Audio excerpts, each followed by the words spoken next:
पूर्वोत्तर के सबसे बड़े राज्य असम में इन दिनों विधानसभा चुनाव की सरगर्मियां काफी बढ़ गई हैं। इस राज्य में हो रहे विधानसभा चुनाव में कई प्रमुख उम्मीदवार की किस्मत दांव पर लगी हुई है। चुनाव की वजह से असम इन दिनों काफी सुर्खियों में है। ढेर सारी खासियत वाले इस राज्य की कई बातें काफी रहस्यमयी भी हैं।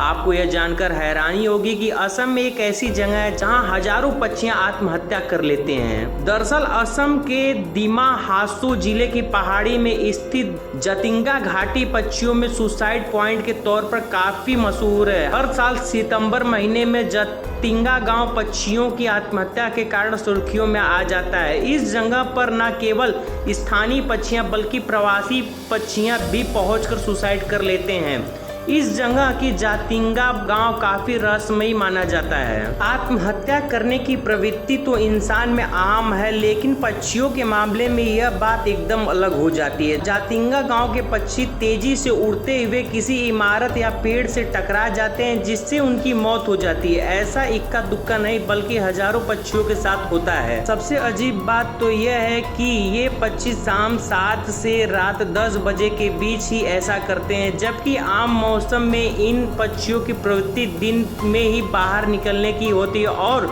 रात में वह घोंसले में लौट जाते हैं। आम हत्या की इस दौड़ में स्थानीय और प्रवासी चिड़ियों की करीब 40 प्रजातियां शामिल है। प्रकृति के कारण से जतिंगा गांव 9 महीने बाहरी दुनिया से अलग थलग ही रहता है। इतना ही नहीं, जतिंगा घाटी में रात में प्रवेश करना प्रतिबंधित है। पक्षी विशेषज्ञों का मानना है कि चुंबकीय ताकत इस रहस्यमयी घटना की वजह है। नम और कोहरे भरे मौसम में हवाएं तेजी से बहती है तो रात के अंधेरे में पक्षी रोशनी के आसपास उड़ने लगते हैं। रोशनी कम होने के कारण उन्हें साफ दिखाई नहीं देता, जिनके कारण वे किसी इमारत या पेड़ या वाहनों से टकरा जाते हैं। ऐसे में जतिंगा गांव में शाम के समय गाड़ियां चलाने पर मनाही हो गई है ताकि रोशनी ना हो। हालांकि इसके बावजूद भी पक्षियों की मौत पर क्रम जारी रहा। जतिंगा के लोग इसके पीछे रहस्यमय ताकत का हाथ मानते हैं। गांव के लोगों का ऐसा कहना है कि हवाओं में कोई परलौकिक ताकत आ जाती है जो पक्षियों से ऐसा करवाती है। उनका